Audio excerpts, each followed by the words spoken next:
Au nom de Dieu, le très miséricordieux Dieu, le très miséricordieux Dieu, ceci est le troisième épisode dans le livre Réflexions sur l'islam avec vous.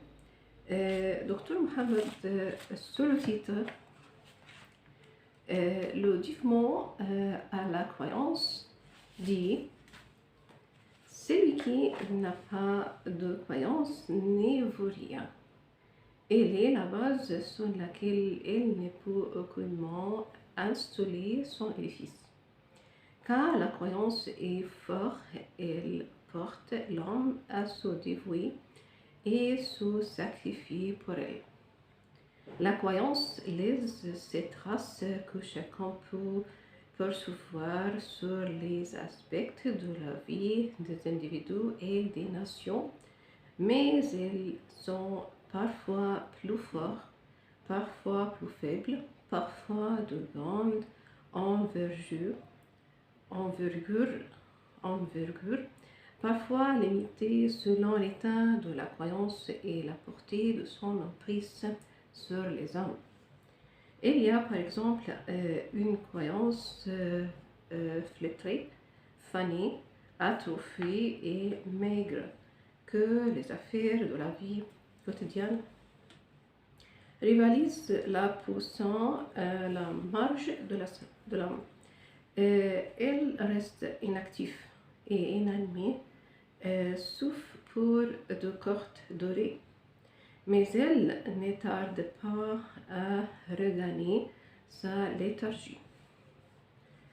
Malheureusement, c'est l'état de la croyance dans l'âme de la plupart des jeunes individus et collectifs et collectivités.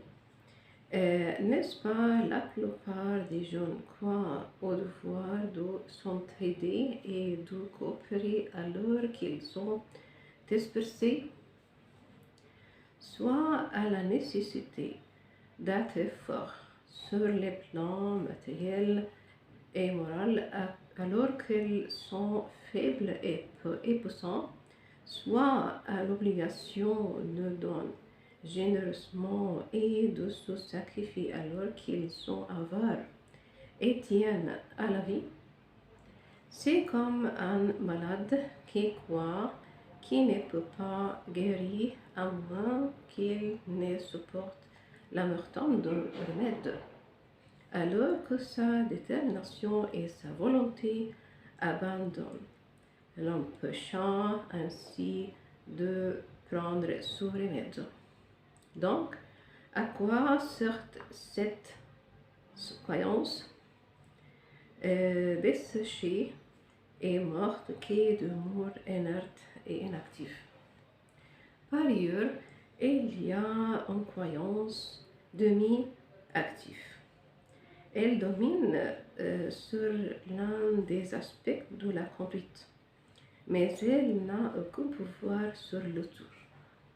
Par exemple, il y a des gens qui sont en très bons termes avec l'Écriture, mais ne le sont pas avec le Créateur. Vous admirez l'un d'eux parce qu'il ne trahit pas la confiance, ne porte pas de faux témoignages et ne tyrannise personne s'il est au pouvoir. Mais vous trouvez qu'il a les relations rompues avec Allah qui l'a créé et qui lui procure des moyens de subsistance, qu'il ne se dirige pas vers Allah, ni compte pas sur lui dans ses affaires et ne l'évoque que pour. Certains, au contraire, tiennent à respecter les rites de culte et les obédiences surérogatoires. Ils n'osent pas manquer à glorifier Allah et à proclamer sa grandeur. Fût-ce pour une seule fois, mais ils osent juger comme bon leur semble et inculper des gens dont ils savent l'innocence de crimes qu'ils leur imputent.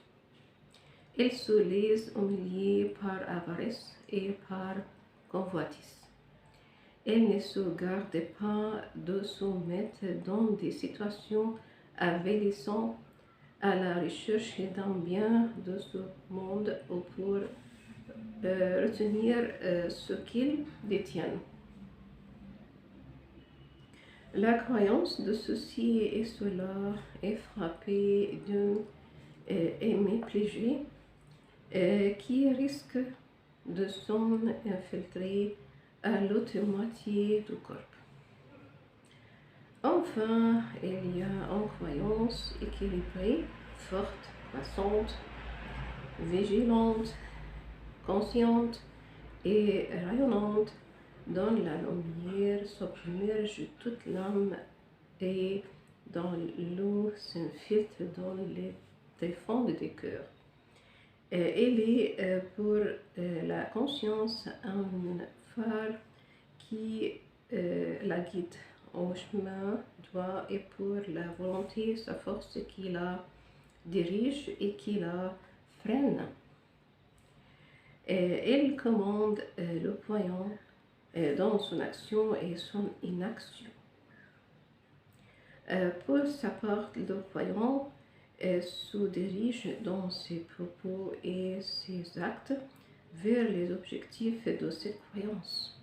Elle s'en inspire toujours et ensuite les précipite. Si cela devient son habitude et sa religion, ce monde avec son apparent s'amenuisera à ses yeux. La passion et les besoins de la nature seront réduits dans son âme. Il ne pensera à ses besoins personnels que rarement et ne soulèvera au repos et au divertissement que par relaxation. S'il se livre à l'un de ces affaires, c'est au nom de la religion et du principe qu'il l'envisage et de la manière qu'il prêche, en quête de réconfort dans le chemin d'ouvrir. Ceux-là sont les hommes de croyance et de principe dont la personne s'évanouit dans leur croyance et la passion se dissipe dans leur principe. Il devient comme s'il était des croyances incarnées et des principes qui sont matérialisés parmi les gens. Ceux-là ne s'intéressent pas à eux-mêmes. Ils sont tellement cédés à Allah et ont réalisé des profits. Aucun commerce, aucune vente ne les distrait de louer Allah, d'offrir la prière et de donner l'aumône légale, zakat. Ce sont les raisonnables, à titre de grâce et de bénédiction d'Allah. Ils sont classés en catégories variées et en degrés progressifs selon les responsabilités qu'ils endossent et selon l'étendue des horizons de leur activité. La tâche de soldat n'est pas pareille, par exemple, à celle de commandant. La vertu de la personne droite n'est pas comme celle de la personne droite servant de guide spirituel. La réforme du foyer ou de la famille n'est pas comme celle de la tribu ou de la ville. Le commandement de la nation et du peuple n'est pas comme celui des nations et des peuples. De même, la guidance d'une équipe n'est pas pareille à celle des époques et des générations. chaque homme confessant une croyance vivante et efficace, c'est de par son expérience qu'il peut se courber sous la charge des différentes obligations que lui impose sa croyance. Cela car il s'agit d'un individu qui n'est responsable que de lui-même. Alors comment sera-elle la situation s'il devient responsable de soi et d'autrui? Responsable de bien orienter et de réformer outre la charge de la propriété et de la bonne conduite personnelle? Comment sa responsabilité devient-il de plus en plus difficile et compliquée chaque fois qu'elle avance dans la hiérarchie de leadership et de commandement? Finalement, comment cette responsabilité peut-il franchir le seuil de l'impossible s'il aboutit au rang de commandement éternel? Oui, quelle clairvoyance peut-il s'infiltrer à travers les barrières de l'horizon supérieur? Quel cœur peut-il contenir ces missions énormes? Et quelle épaule peut-elle porter le poids de ces messages grandioses s'ils ne reçoivent pas en aide généreuse et un soutien précieux du ciel? Ceux qui ont donné le meilleur exemple de dévouement et de sacrifice pour la croyance, ce sont qui ont fondé les appels à la réforme ayant à la tête les messagers doués d'une forme résolution qu'ont porté les messages célestes, notamment le sous ou le dernier des prophètes qui a réuni la parole de ses prédécesseurs et achevé leur construction.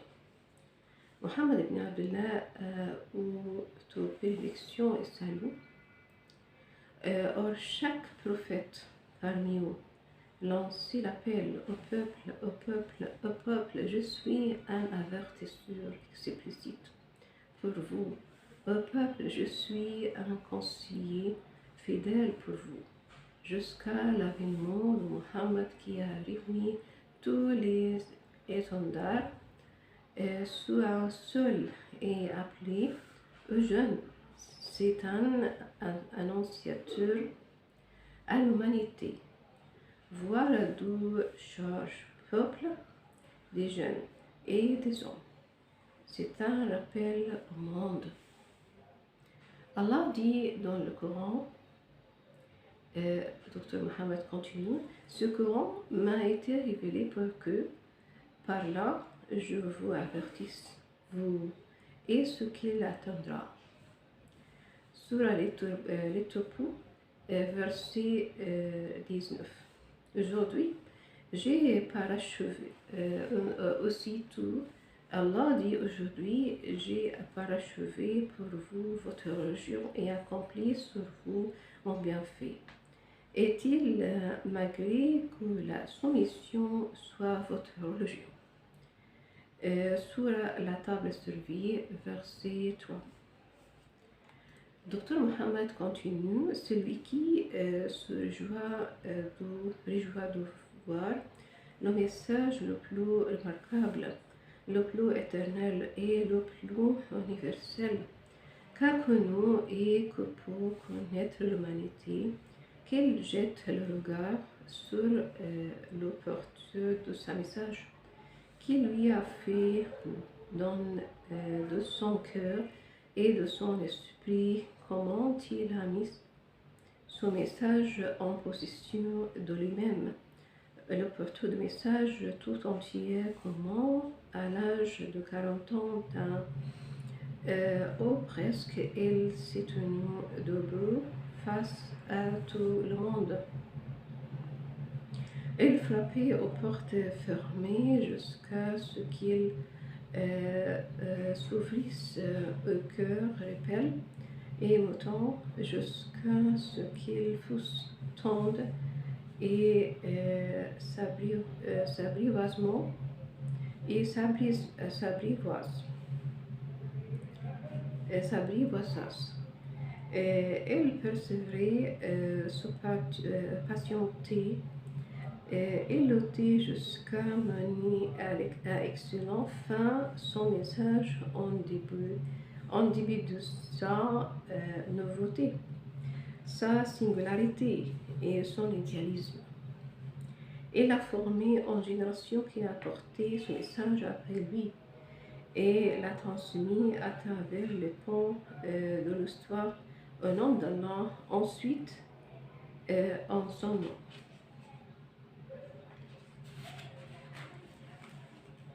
Celui qui se réjouit de voir cette image surprenante et qu'elle regarde le prophète de l'islam jeter les assises de l'appel à l'islam, appel que lui refuse au debout et les proches, donc elle cherche soutien auprès des lointains parmi ses compatriotes.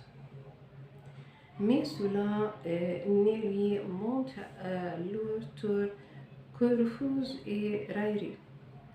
Alors il sort de son pays et essaye de divulguer son appel aux alentours de la Mecque, dont la réaction n'était pas moins méchante.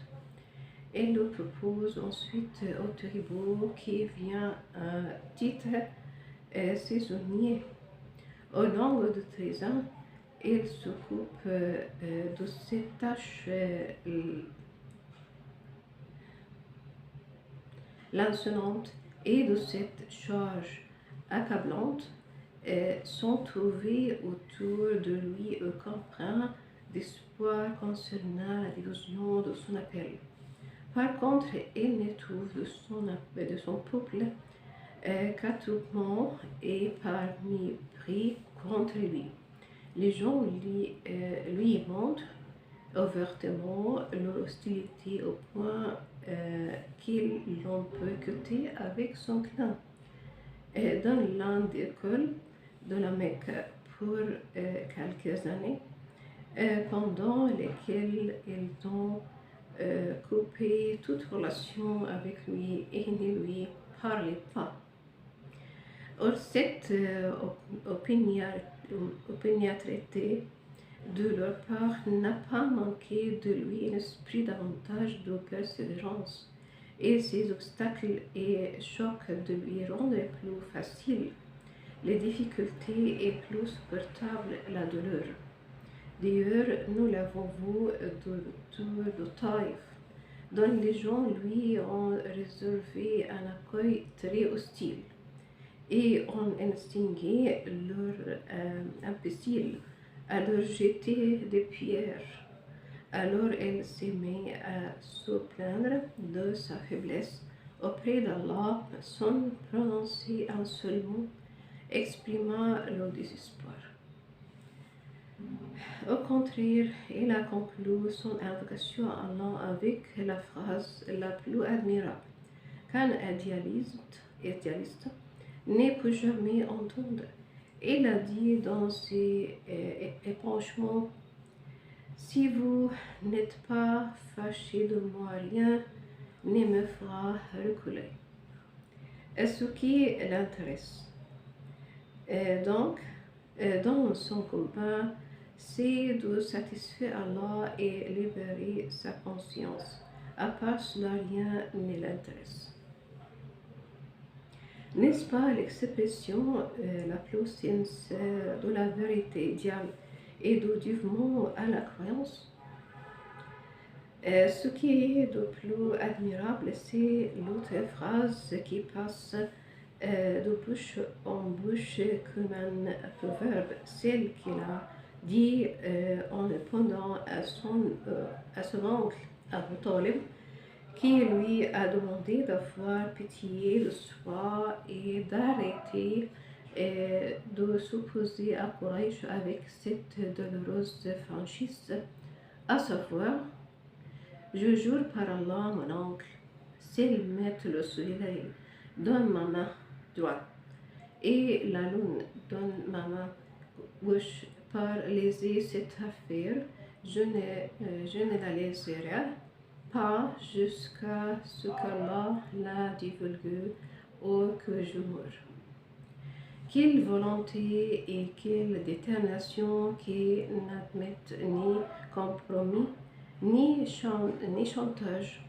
Quel message sacré plus cher à son porteur que le bien du monde, voire celui du soleil et de la lune. L'imagination du prophète à Médine n'est-elle pas une nouvelle, mais de cette chaîne de volonté déterminée à faire réussir l'appel par tous les moyens? À commencer par le départ efficace à la recherche d'un sol fertile de la vaste terre d'Allah. Ce prophète à lui, bénédiction et salut, n'est pas parmi pour la Médine pour se sauver, mais pour protéger son message et jeter les assises de son appel. Son départ n'était pas une fuite de champ de bataille, mais pour chercher un point d'appui. C'est une partie d'un plan bilatéral établi dans le ciel. Le jihad est une fuite et attaque. Elle s'est bien enfuie pour bien attaquer. Cette fuite était le commencement d'une nouvelle ère et le début de la chère victoire, raison pour laquelle l'histoire de l'Islam lui est imputée. L'année de l'immigration hégire est le commencement du calendrier. C'est ainsi que nous voyons la croyance et le principe. Elles sont l'objectif et l'axe de l'activité du prophète. Voire elles sont tout dans sa vie. Pour eux, il agit au reste immobile, à cause d'eux, il est satisfait ou soumis en colère. Et pour eux, il aime et déteste, voire il vit et meurt. Allah dit dans le Coran, en vérité, ma prière et mon culte, et ma vie et ma mort appartiennent à Allah, Seigneur des mondes. À lui, non l'associé, et n'est-ce cela qu'on m'a commandé?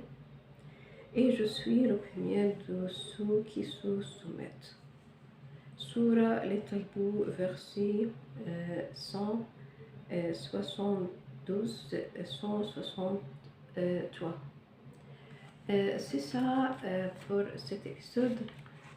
Au revoir au prochain épisode.